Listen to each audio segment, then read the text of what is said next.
नमस्कार। आप सबको सबसे पहले तो इस कोरोना वैश्विक महामारी और कोरोना संक्रमण से लड़ने के लिए सबका बहुत बहुत धन्यवाद कि बहुत ही सुंदर तरीके से आप सबने इस कोरोना महामारी संक्रमण को हराने के लिए सब लोगों ने काम किया। प्रदेश के लोगों ने, चाहे वो युवा वर्ग हो, चाहे वो हमारे शिक्षक साथी हों, चाहे नौजवान हों, सबने सरकार के साथ मिलकर के इस संक्रमण को हराने के लिए काम किया। और मैं कह सकता हूं कि आज पूरे देश में राजस्थान के मॉडल की और राजस्थान के सरकार द्वारा कोरोना संक्रमण को रोकने के लिए किए गए प्रयासों की सब जगह सराहना हो रही है। अब सरकार के द्वारा माननीय मुख्यमंत्री जी ने 21 तारीख से लेकर के 30 तारीख तक अवेयरनेस कार्यक्रम सब जगह चालू करने की शुरुआत की है, जिसकी शुरुआत 21 तारीख को हो गई थी। राज्य स्तरीय प्रोग्राम माननीय मुख्यमंत्री जी ने सभी जनप्रतिनिधियों के साथ जुड़ करके वीसी के माध्यम से पूरे प्रदेश में जागरूकता अभियान का शुभारंभ किया। हम सब मंत्री जनप्रतिनिधिगण भी अपने अपने क्षेत्र में जनता को इस संक्रमण से बचाने के लिए, लोगों को संक्रमण से बचाने के लिए जन जागृति अभियान अवेयरनेस कार्यक्रम चलवा रहे हैं, जिसमें आप सबका सहयोग अपेक्षित है। सब लोगों से अपील करना चाहूंगा कि मास्क लगा करके रखें, 2 गज की दूरी बना के रखें, लोगों को समझाएं कि इस संक्रमण से डरने की आवश्यकता नहीं है, लेकिन बचाव की अति आवश्यकता है। इससे बच करके रहें। जो संसाधन सरकार ने इस 2-3 महीने में लॉकडाउन के दौरान उपलब्ध कराए हैं, मैं समझता हूं इससे काफी प्रदेश के लोगों को फायदा हुआ है।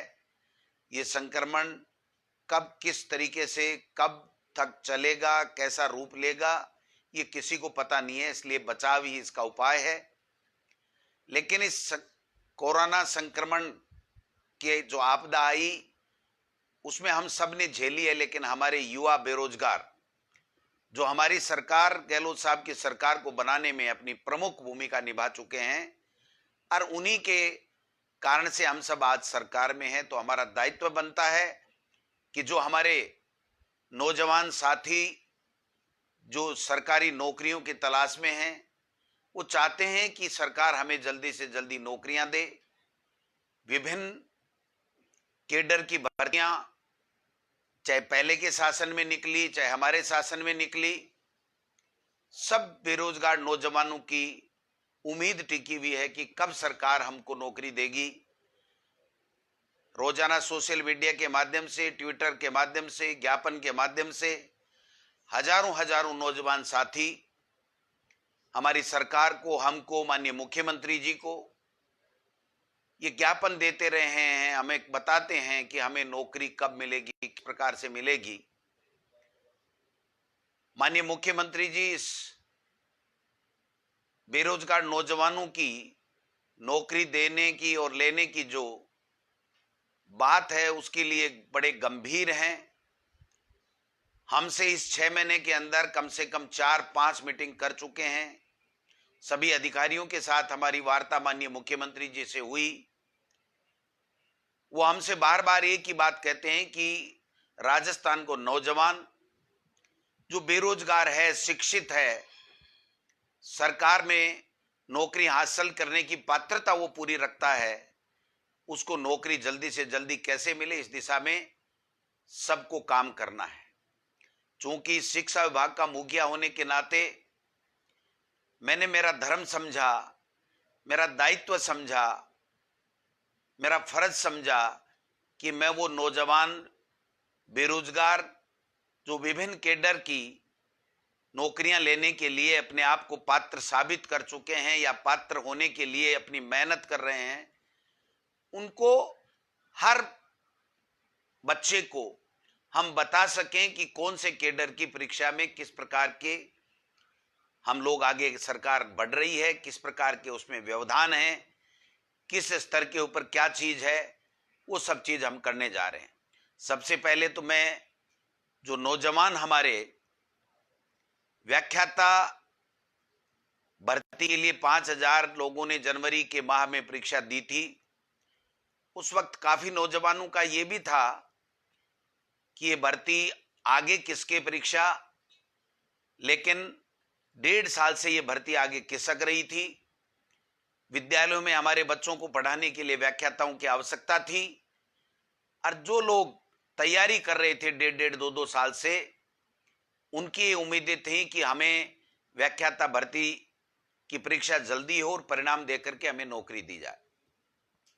मैं बताना चाहूंगा इस फेसबुक लाइव के माध्यम से उन तमाम व्याख्याताओं को जो सफल हो रहे हैं। कल से माध्यमिक शिक्षा बोर्ड ने जो रिजल्ट जारी किया है, करने जा रही है, एक दिन छोड़ के सभी विषयों का आरपीएससी जो रिजल्ट जारी करेगी, उन सफल अभ्यर्थियों को मेरी तरफ से शुभकामनाएं हैं। जो इस परीक्षा में सफल नहीं हो सके,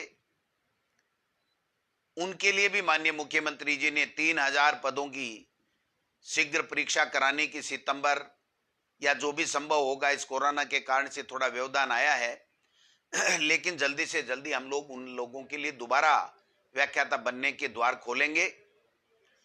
अभी जो ये रिजल्ट है वो एक दिन छोड़ के एक दिन या 2 दिन छोड़ के एक दिन सभी विषयों का आएगा। मैं समझता हूं जून के लास्ट महीने में या जुलाई के फर्स्ट वीक तक, जबकि इन सब का रिजल्ट आ जाएगा, तत्काल बाद में हमने माध्यमिक शिक्षा बोर्ड के निदेशक को यह निर्देशित कर दिया गया है कि काउंसलिंग के माध्यम से जो डॉक्यूमेंट उनके चेक करने हैं उसकी प्रक्रिया शीघ्र की जाए, और शीघ्र करने के बाद में जल्दी से जल्दी हम गाइडलाइन के आधार पर काउंसलिंग करा करके उनको विद्यालयों में भेजने का काम करेंगे, जिससे उन्होंने जो मेहनत की है उसका फल उनको मिलेगा और हमारे सरकारी विद्यालयों में हमें व्याख्याता पढ़ाने के लिए विषय का व्याख्याता मिलेगा। मैं समझता हूं अब जो ये बार बार वेटिंग, रीसफल, आरपीएससी से पहले जितनी विज्ञप्ति है उतने पदों की लिस्ट आना, उसके बाद में दोबारा लिस्ट मंगाना, उसमें 6 महीने का समय लग जाना, और 6 महीने के समय और डीओपी के हमारे सरकार के सर्कुलर के कारण से कि अगर 6 महीना किसी भर्ती का हो गया तो उसके बाद में आप वेटिंग नहीं निकाल सकते। इससे निजात दिलाने के लिए आगे से माननीय मुख्यमंत्री जी के निर्देश के ऊपर आरपीएससी ने यह फैसला लिया है कि जो भी वैकेंसी हम निकालेंगे, जो रिजल्ट निकालेंगे जिस वैकेंसी का, उस रिजल्ट में हम 1.5 गुना अभ्यर्थी की लिस्ट एक साथ देंगे, जिससे ये वेटिंग निकालने वाली या दोबारा उनकी लिस्ट लेने वाली किसी तरीके का कोई व्यवधान नहीं और किसी तरह की दिक्कत नहीं आए।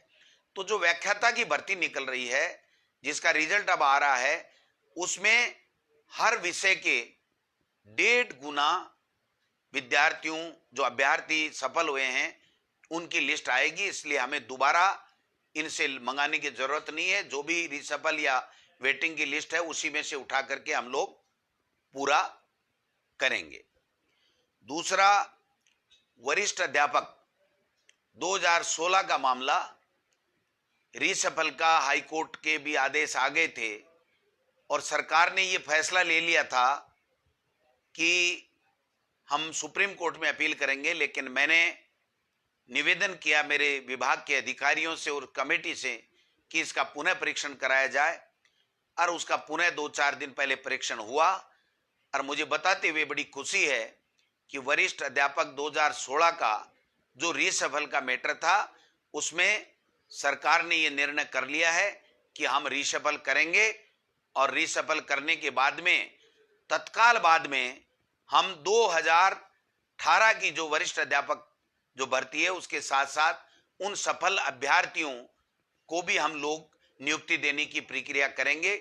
मैं समझता हूं जुलाई के माह में 2016 वरिष्ठ अध्यापक का रीसफल और 2018 जो वरिष्ठ अध्यापक में सब सफल अभ्यर्थी हैं उनकी नियुक्ति की कार्यवाही तेज गति से चलेगी, और जुलाई में या जुलाई के तत्काल बाद में अगस्त के फर्स्ट सेकंड वीक तक हम 2016 का रीसफल और वरिष्ठ अध्यापक 2018 के तमाम जो अभ्यर्थी सफल हुए हैं उनकी नियुक्ति का काम सरकार करेगी।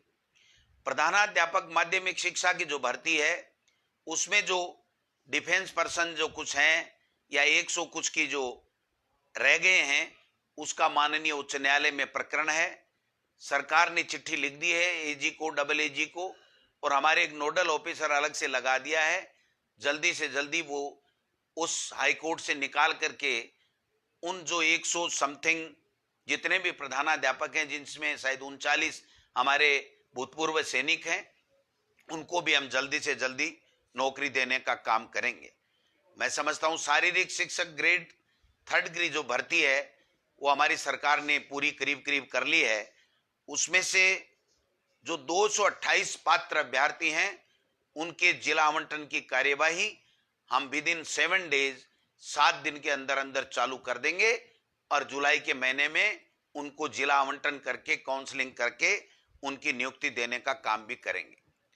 प्रयोगशाला सहायक जो हमारे बच्चों ने परीक्षा दे रखी थी वो परीक्षा का परिणाम आकर के लिस्ट माध्यमिक शिक्षा बोर्ड को पास आ गई थी, लेकिन उसके आने के 4-6 घंटे बाद में ही राजस्थान उच्च न्यायालय के द्वारा स्थगन दिए जाने का आदेश प्राप्त हो गया।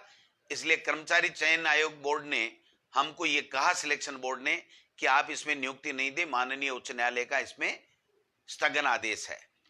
वो जो स्थगन आदेश है उसके लिए भी हमने सिलेक्शन बोर्ड से बात कर ली है, हमारे डबल एजी से बात कर ली है, हमारे एजी से बात कर ली है। वो दूसरे महिला बाल विकास विभाग की जो भर्तियां थी उसके साथ किसी ने एप्लीकेशन लगा के हाई कोर्ट में एक बार स्थगन ले लिया, लेकिन मैं उम्मीद करता हूं कि माननीय उच्च न्यायालय में हमारे विभाग के और सिलेक्शन जो बोर्ड है उसके अधिकारी शीघ्र पैरवी करेंगे और बहुप्रतिष्ठित प्रयोगशाला जो सहायक ग्रेड 3rd है उसकी सफल अभ्यर्थियों को भी हम राजस्थान उच्च न्यायालय से निकाल करके नौकरी दे पाएंगे। पुस्तकालय अध्यक्ष ग्रेड 3rd के जो पेपर आउट हो गए थे, हमने सरकार ने पुनः सिलेक्शन बोर्ड को लिख दिया है कि जल्दी से जल्दी इसकी परीक्षा कराएं, जिससे मैं समझता हूं उनको भी जल्दी से जल्दी वो अपनी परीक्षा दे करके और अपनी भर्ती प्रक्रिया में आगे बढ़ सकें। हमारी जो वरिष्ठ अध्यापक भर्ती 2013 भी है उसमें भी 583 जो अभ्यर्थियों का चयन हुआ था उसको भी हमने आगे गति देने का काम किया है। फाइनेंस में हमारी पत्रावली लंबित है, कुछ क्वेरीज फाइनेंस ने हमसे की हैं। हम चाहते हैं कि जल्दी से जल्दी उन वरिष्ठ अध्यापक भर्ती 2013 के जो अभ्यर्थी सफल अभ्यर्थी 583 जो सरकारी नौकरी के लिए अपना प्रयास कर रहे हैं उनको भी हम जल्दी से जल्दी अच्छे परिणाम देने की ओर आगे बढ़ रहे हैं। मैं उम्मीद करता हूं कि वो भी हम सफलता मिलेगी और उन बच्चों को भी नौकरी सरकार देगी।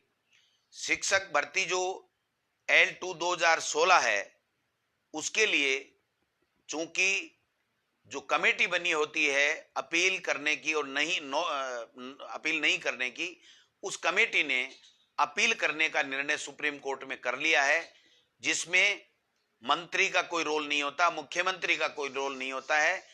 फाइनेंस, लीगल विभाग की सचिव वगैरह की पूरी कमेटी बनी होती है और वो कमेटी मेरिट और सरकारी नियम और डीओपी के सर्कुलर और उन सब को देख करके फैसला करती है कि हमको किस प्रकार से आगे बढ़ना है। तो मैं समझता हूं एसएलपी का निर्णय जब जल्दी आएगा तो उसके बाद में हम लोग उनके लिए भी आगे बढ़ने का काम करेंगे।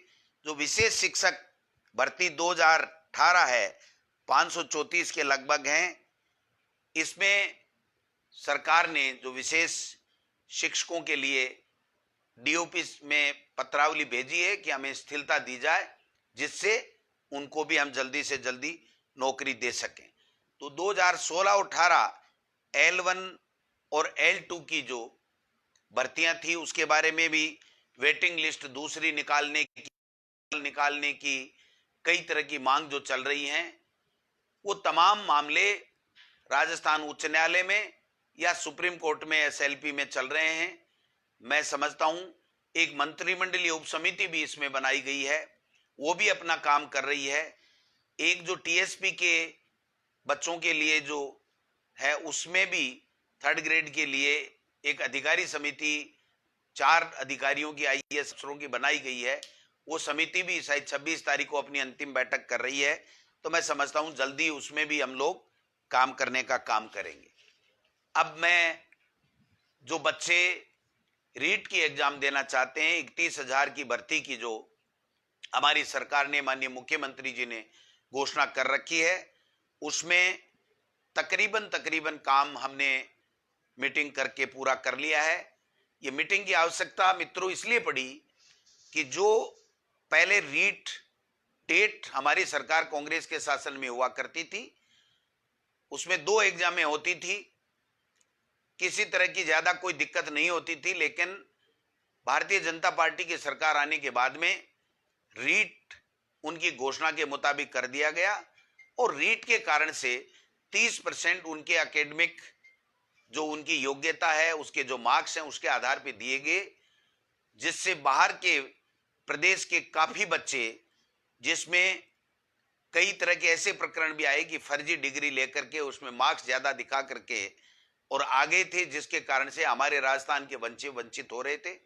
काफी समय से मांग आ रही थी कि रीट की जो भर्ती है उसमें 30% जो वेटेज हमारे ग्रेजुएशन आदि का है, उसके बारे में सरकार पुनर्विचार करे। हमने हमारी भावना माननीय मुख्यमंत्री जी के समक्ष रखी।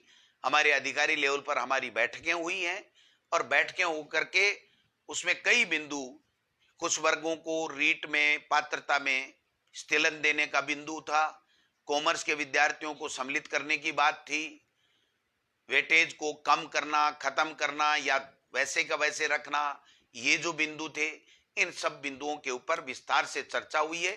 कुछ हमारे जो एनसीटी की गाइडलाइन है उसके मुताबिक कुछ चेंजेज हमें, कॉमर्स के विद्यार्थियों को अगर हम शामिल करेंगे तो उसमें कुछ चेंजेज करने पड़ेंगे।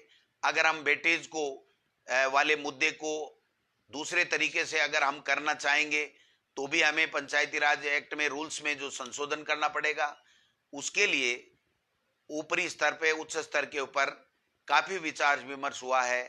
अंतिम जो उसमें प्रक्रिया में चल रही है ये मामला, और जल्दी से जल्दी इसमें फैसला करने के उपरांत जो रीट का फाइनल सिलेक्शन थर्ड ग्रेड के टीचर का है, उसकी प्रक्रिया क्या होगी, उसका जल्दी ही निस्तारण किया जाएगा। आप निश्चिंत रहें। सरकार ये चाहती है कि हमारे बेरोजगारों को नौकरी मिले, लेकिन गहलोत साहब की ये इच्छा है कि नौकरियां, भर्तियां कोर्टों में नहीं अटके। उससे पहले आप जितनी तैयारी करनी है कर लीजिए, लेकिन जब कोई बच्चा तैयारी करके एग्जाम देता है और उसको अगर तैयारी के लिए हम लोग तैयारी के साथ में वो एग्जाम देने के बाद में अगर कोर्टों में कहीं उलझ जाता है, तो मैं समझता हूं वो दिक्कत वाली बात होती है। तो हमने प्रयास किया है कि हम जल्दी से जल्दी इस दिशा में आगे बढ़ें और कोर्ट में हमारा कोई मामला नहीं जा पाए, इस दिशा में हम लोग काम कर रहे हैं। बाकी जितने भी भर्तियां हैं उनके बारे में सब में मैंने आपको बताया है, पीटीआई का बताया है। जल्दी हम 228 का जिला आवंटन कर रहे हैं। प्रधानाध्यापक के लिए हमने हाई कोर्ट में कह दिया है। जो हमारे वरिष्ठ अध्यापक हैं, 2016 का रिशफल हम करेंगे, 2018 को जल्दी हम नियुक्ति देंगे। जो कनिष्ठ सहायक जो लिपिक हैं, एलडीसी की जो भर्ती है, उसमें हमने जिला आवंटन की प्रक्रिया को पूरा कर लिया है और जो कैलेंडर दिया है उसके मुताबिक हम लोग आगे बढ़ रहे हैं और जल्दी जुलाई के महीने में भी हम लोग उनको नौकरी देंगे। मैं समझता हूं समय समय पर हम सब लोग इन चीजों की चर्चा करें और चर्चा करने के उपरांत हम लोग पारदर्शिता के साथ में, हमारी सरकार माननीय मुख्यमंत्री चाहते हैं कि पारदर्शिता से हम सारी चीजें बताएं। जो शिक्षक भर्ती 2012 है उसके लिए भी जो पंचायती राज की भर्ती थी, जिला परिषदों के माध्यम से हुई थी, उसमें भी पंचायती राज के अधिकारी और उनकी जो लीगल की, डीओपी की, फाइनेंस की कमेटी बनी हुई थी, उन्होंने एसएलपी करने का निर्णय ले लिया। चूंकि वो एक कमेटी होती है जो संविधान में उनको अधिकार प्राप्त है, उनको फैसला करना होता है कि अपील होगी या हम नोट अपील होगी। तो वो भी कर दिया गया है। बाकी जितने भी भर्तियां हैं जल्दी से जल्दी करेंगे। 31,000 टीचर्स की जो आपकी रीट की एग्जाम है, जो उसको भी हम जल्दी, इसको अंतिम फैसला करने के बाद में हम लोग इस कोरोना महामारी से हम लोग निकल जाएं। क्योंकि कई जो पढ़ने वाले बच्चे हैं वो कोचिंग में पैसा जमा करा चुके। कोचिंग के कारण से उनका भी ये बात बार बार ज्ञापन से आता है कि साहब जब तक कोचिंग नहीं खुले तब तक आप अगर रीट कराओगे तो हम पहले वाले जो कंपटीशन में जो लोगों ने तैयारी करके दी उससे हम पिछड़ जाएंगे। लेकिन मैं आपको आश्वस्त करना चाहता हूं कि हम इस भर्ती को डिले नहीं करना चाहते। ज्ञापन देना अलग बात है, निर्णय करना अलग बात है। माननीय मुख्यमंत्री जी ने ये स्पष्ट निर्देश हमारे विभाग को दिया है कि जल्दी से जल्दी 3rd ग्रेड के जो टीचर्स हैं उनके लिए रीट की जो एग्जाम है उसको आप जल्दी कराइए। हमारे व्याख्याता जो 5,000 की जल्दी से जल्दी भर्ती कीजिए। और जो बाकी शेष 3,000 की घोषणा माननीय मुख्यमंत्री जी ने कर रखी है उसके लिए भी हमने प्रक्रिया चालू कर दी है। डीपीसी हम लोग करवा रहे हैं, ऊपर से लेके नीचे तक के सबकी हम लोग डीपीसी करवा रहे हैं। 2nd ग्रेड वालों को दोनों 16 और 18 का हमने निर्णय ले लिया और जल्दी से जल्दी इनको नौकरी मिल रही है। मैं समझता हूं बहुत अच्छे तरीके से आप लोगों ने कोरोना में सबको बचाने का जो काम किया है, जो मेहनत कर रहे हैं, जो आप अवेयरनेस जागरूकता फैला रहे हैं उसमें आप काम कीजिए। और मैं एक बात और मेरे नौजवान साथियों से करना चाहता हूं कि हमें किसी तरह का कोई मुगालता हमारी सरकार को नहीं है कि आपकी वजह से, आपकी मेहनत की वजह से और आपसे जो वादे किए हैं उसके मुताबिक हम काम कर रहे हैं। आपके कारण से हम सरकार में आए हैं। तो हमारी और हमारी कांग्रेस की सरकार की पहली प्राथमिकता है कि हम आपको जल्दी से जल्दी नौकरियां दें, आपके लिए नौकरियों के लिए वातावरण निर्माण करें और हाई कोर्ट में हम मजबूती के साथ में पैरवी करें, सुप्रीम कोर्ट में हम मजबूती के साथ में हमारे नौजवान साथियों को नौकरी देने के लिए पैरवी करें। लेकिन चूंकि जो संवैधानिक व्यवस्थाएं बनी हुई हैं उस व्यवस्थाओं में मंत्री का या मुख्यमंत्री का जिस स्तर पे रोल हो सकता है उस स्तर पे हम हमारा रोल अदा कर सकते हैं। लेकिन जो कॉन्स्टिट्यूशनल जो कमेटी बनी होती है जिसको अपील करने या नहीं अपील करने का जो अधिकार है वो अधिकार उन्हीं को प्रदत्त है, उसमें हम कोई किसी तरीके का नहीं कर सकते। तो मैं समझता हूं इसलिए जो अपील करना नहीं करना इसमें हमारा मंत्री का या मुख्यमंत्री का रोल नहीं होता है। इसलिए ये आपको कुछ लगता होगा थोड़ा बहुत कि साहब ये अपील क्यों करते हैं, हमको नौकरी क्यों नहीं देते हैं। आप समझने की चेष्टा करें, हम बराबर उनसे सलाह करते हैं, हम बराबर उनको गाइडेंस देते रहते हैं, हम बराबर उनसे पूछते रहते हैं कि कौन सी भर्ती की। मैं आपको आश्वस्त करना चाहता हूं कि माननीय मुख्यमंत्री अशोक गहलोत की सरकार हमारे प्रदेश के बेरोजगारों को जो नई नौकरी प्राप्त करना चाहते हैं, 3rd ग्रेड के टीचर की एग्जाम देना चाहते हैं, उनके लिए इस प्रकार की व्यवस्था करना चाहती है कि कोर्टों में भर्तियां नहीं अटके और हमारे राजस्थान के नौजवानों को ज्यादा से ज्यादा संविधान में जो अधिकार दिए हुए हैं उसके तहत उनको नौकरियां मिले और 2nd ग्रेड के बच्चों को भी मिले। और हमारे जब स्कूलें खुले तो हमें व्याख्याता 2nd ग्रेड 3rd ग्रेड सब टीचर मिले, तो हमारे गरीब का गांव ढाणी में बैठा हुआ गरीब का बच्चा भी अच्छे तरीके से अपने बच्चे को सरकारी स्कूल में बिना किसी फीस के पढ़ा सके। इस तरह की व्यवस्था हम लोग करने जा रहे हैं।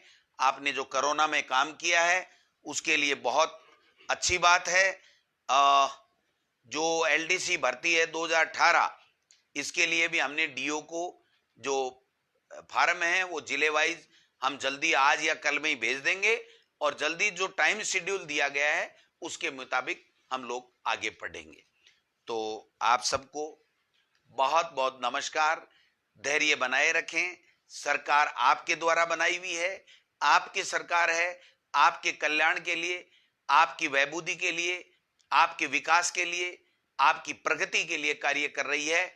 माननीय मुख्यमंत्री जी का हमेशा एक ही बात रहती है कि बेरोजगार नौजवानों को जल्दी से जल्दी नौकरियां दे, इस दिशा में प्रत्येक विभाग काम करे। और शिक्षा विभाग की तो कम से कम इस 12 महीने में 10 से भी ज्यादा बैठकें इस भर्तियों को लेकर के माननीय मुख्यमंत्री जी ले चुके हैं।